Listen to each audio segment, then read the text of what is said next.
Alright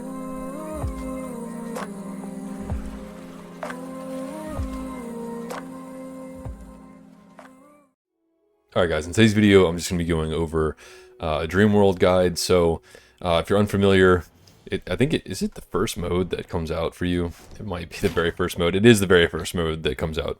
So you'll see this day 1, probably day 2.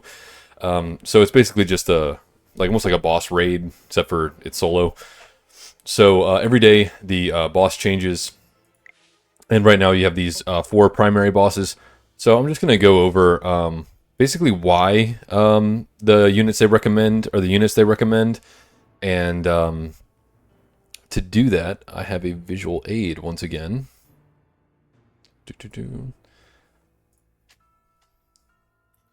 Yes, it's my beautiful artwork. So the 4 primary bosses I just spoke of, these are the primary resources that Dream World gives, and this is why the mode is super important to farm on a daily basis to the maximum that it can. So dream fragments are a currency used for the shop where you can buy copies of A-level heroes, which is insanely helpful, especially after you know what unit you want to target down. So that way you can go into the shop and get those specific units, especially if you're free to play. Huge, huge, huge. Title essence used to unlock heroes' focus skills and level up 0 to 5 exclusive equipment, also a super important resource. Twilight essence used to level up level 16 through 25 exclusive equipment, also super important. And then temporal essence used to level up 6 through 15 exclusive equipment. Should have put that higher than the red one, but yeah, super, super important.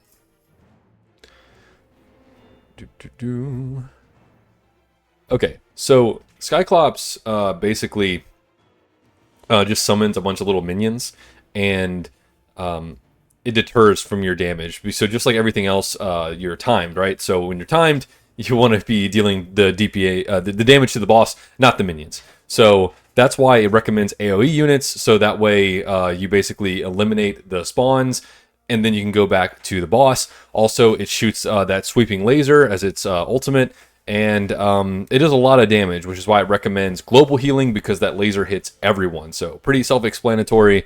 The light wings it summons, they do physical damage. The darkness wings do magic damage. Not really important.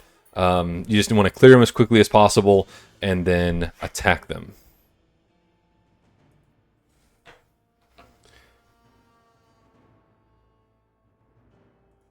Okay, now the Necro Draken, basically the only thing that really matters is well, 2 things. The displacement ability is important that you want to have on your team, so that's why they recommend the Marley. The is his name Breon? No, it's Corrin. That's Corrin, and the mountain chick. I always forget her name. It's basically because they move around the map, and Necro Dragon puts Draken puts a crest on the board, and that's where he's going to do a bunch of his damage. So you want units that move around so they don't get obliterated by his ability. And then not relying on ult is because which skill is it that messes with stuns them and drains their energy. So you want heroes that are not reliant on their ults. Smoky Murky just acts, happens all the time. Rainier, whatever. You know, he's not going to be particularly important to you guys for a while, but you know, he is also not reliant on his ult, because his ult deals with swooshing things away, and that's not going to happen with the boss. But yeah, the displacement effects are just definitely the most important thing in regards to this boss. And we have King Croaker. So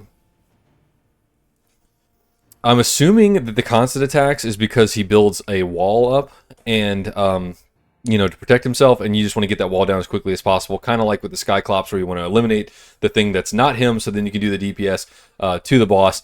And then it has an insta-kill move, which is why it recommends Thorin, because Thorin can resurrect himself. So, pretty self-explanatory there. And again, Odie is just showing why he's so insane. He's, is good in so many modes, and, also very good in Dream Realm.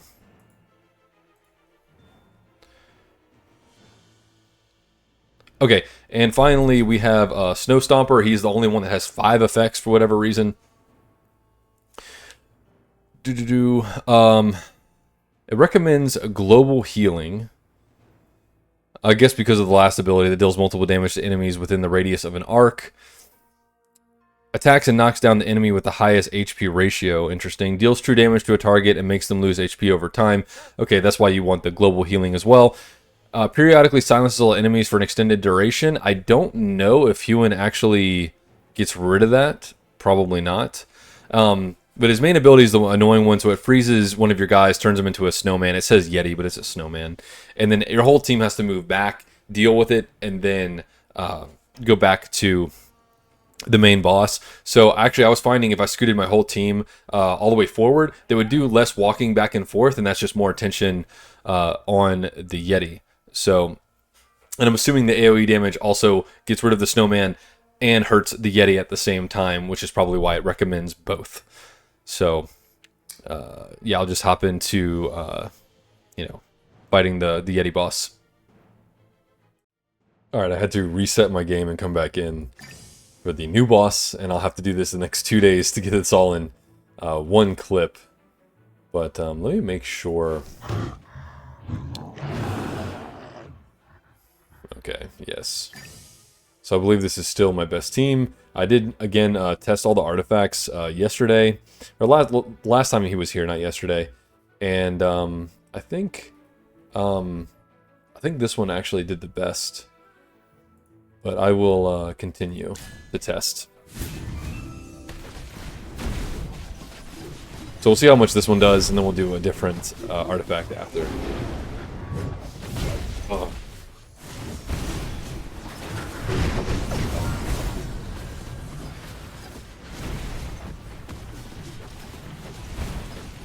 Yep. And Kruger always dies first for me. But I'm not really in a hurry to prioritize like his ascension, so he's just gonna die when he dies. Sucks to suck.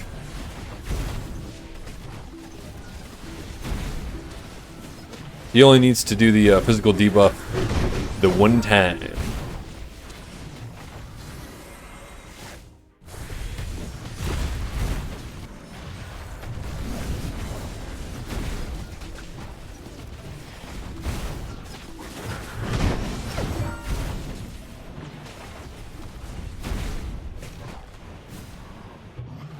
Okay, ran out of time there. 34 million.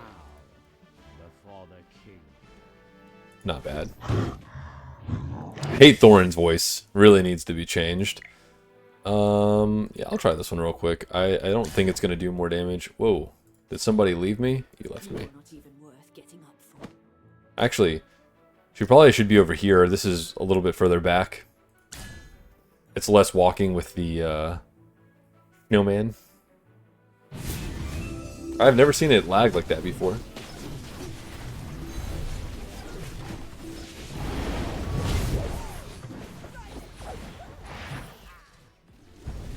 Very clearly. I don't know, I've got 70-something seconds left.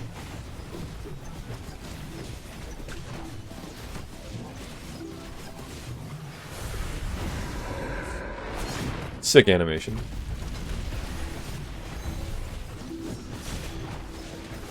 I'm gonna take Rainer out and try someone else after this as well. But I could have sworn the other day I tried like every combination that's currently in my roster and thought this was the best one. But...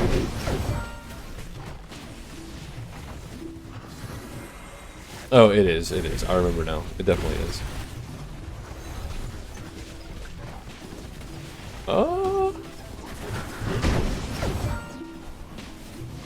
Ah, it is higher. Slightly. Yeah, okay, so I guess this artifact is still goated. Alright. Alright, so here we go, fighting the Necrodraken. So, it looks really weird because I don't have a team bonus, but... oh, no, I do have a team bonus. I fixed it. But, experiment with your artifacts, depending on which ones you have highest leveled, but the this orange one here... I've noticed there's a lot of damage against, most of the Dreamworld bosses, and that's where I get most of my damage from. Or has me the most highest damage yield, I should say.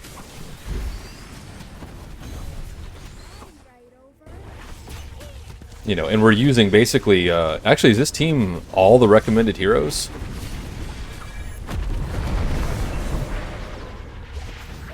Makes sense, because the 3 light bearers, they all move around. And, yeah, it is. It's just a team of recommended, and it's actually the team that does the most damage for me, so. Basically follow the recommended suggestions. They're there for a reason. And if you don't have that exact unit that's maybe high, just use something else that, you know, has a similar functionality that's in your roster. But that's why I wanted to explain why they're asking for the particular units are asking for, so that way you can make proper substitutions, right?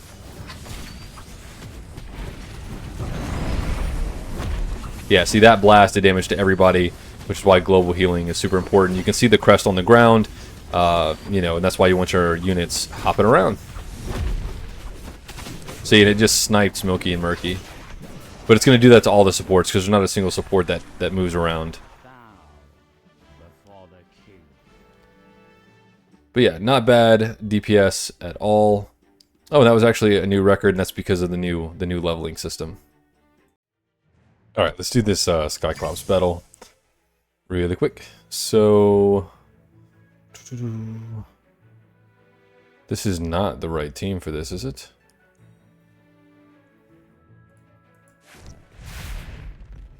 Yeah, AoE damage, Cessia, and then sustained healing. Oh, because of the laser beam. That's right, that's right. Yeah, so this is the team. I know it looks weird because they have no team bonus, but I think I experimented around and I couldn't get one with a team bonus before that did more damage. I'm just looking to see if I have a substitution, like if I overlook something.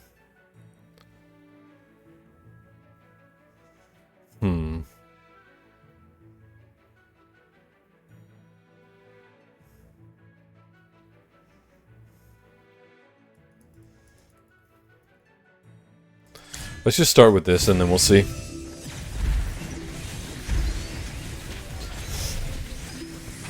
I think all the other team synergies was just too low ascended to outpace the team bonus that I had before.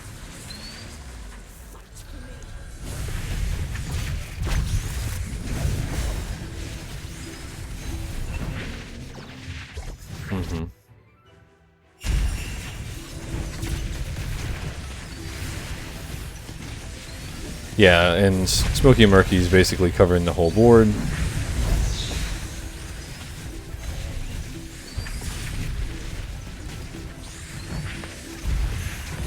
It's going to be a new record because the last time I did this, I think the level cap was still 240. Now my units are level 310, so...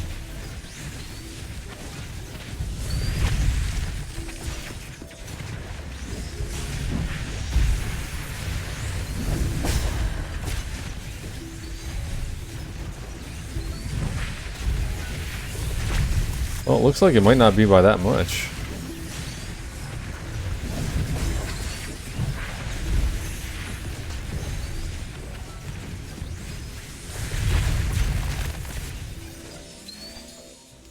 Let's see if I can get higher than that. I don't think I can, though.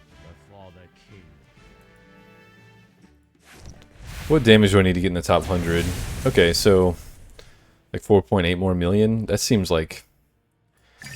out of my grasp at the moment.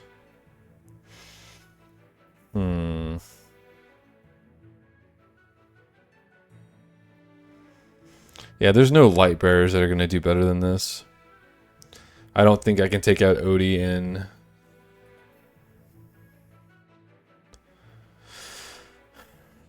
like...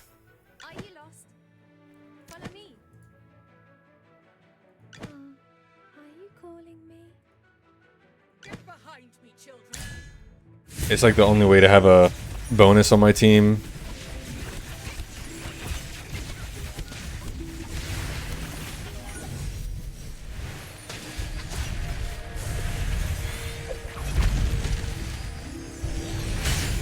Just kind of limited to what units I have ascended, you know.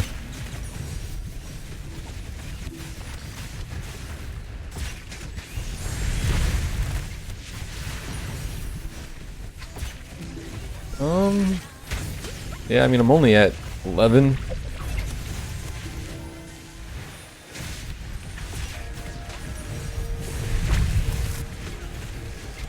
Maybe if I upgraded Huan's exclusive equipment, then maybe I'll try again. And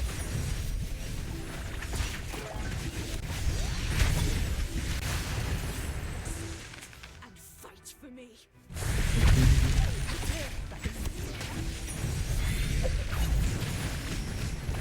Yeah, I don't even know if I'm gonna cross 30.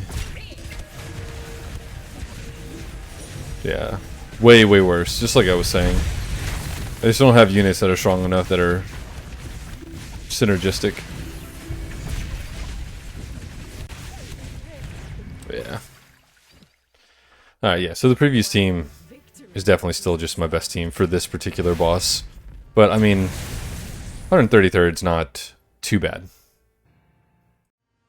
Alright, last Dreamworld boss. It's been weird having to do 2 bosses in one day, one another day, and then,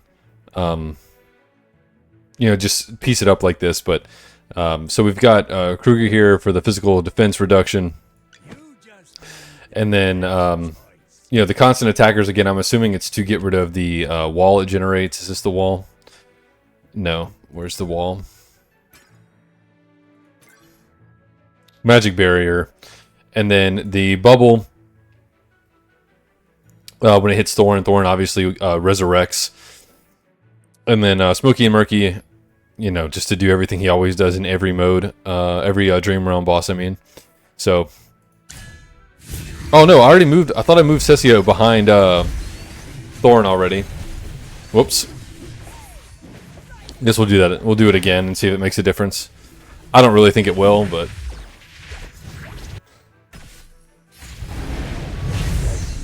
Yeah.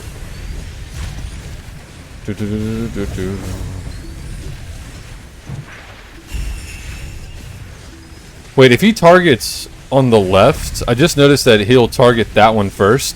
So I'm wondering if I swap the orientation of Thorin and Kruger, then if he'll live, and that'll just be more damage with more units for longer. So I'm gonna try that.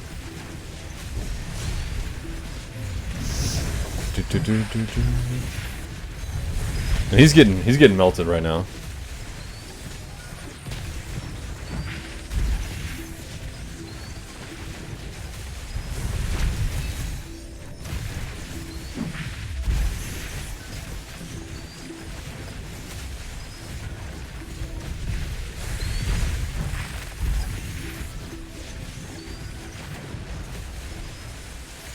All right.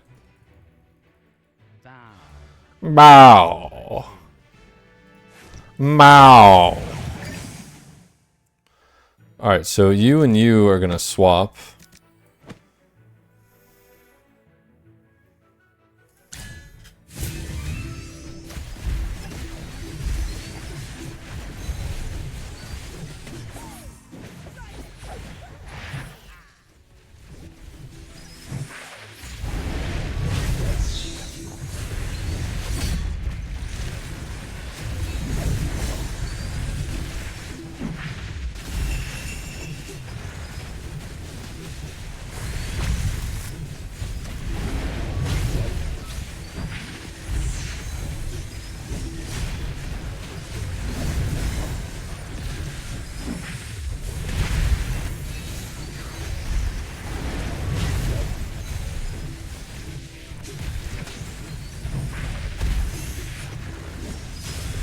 Wow, this is significantly more.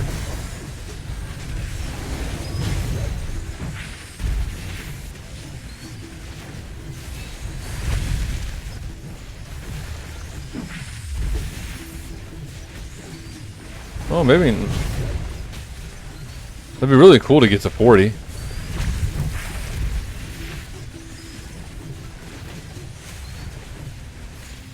Nice.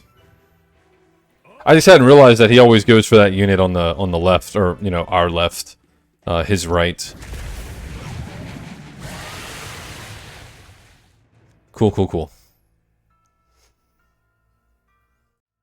Alright guys, well that'll do it for the Dream Realm guide. Hopefully it was informative and you see why they recommend the units that they do. and just seeing a battle against each one. But again, like and subscribe if you're so inclined. Thank you for watching, and I'll see you next time.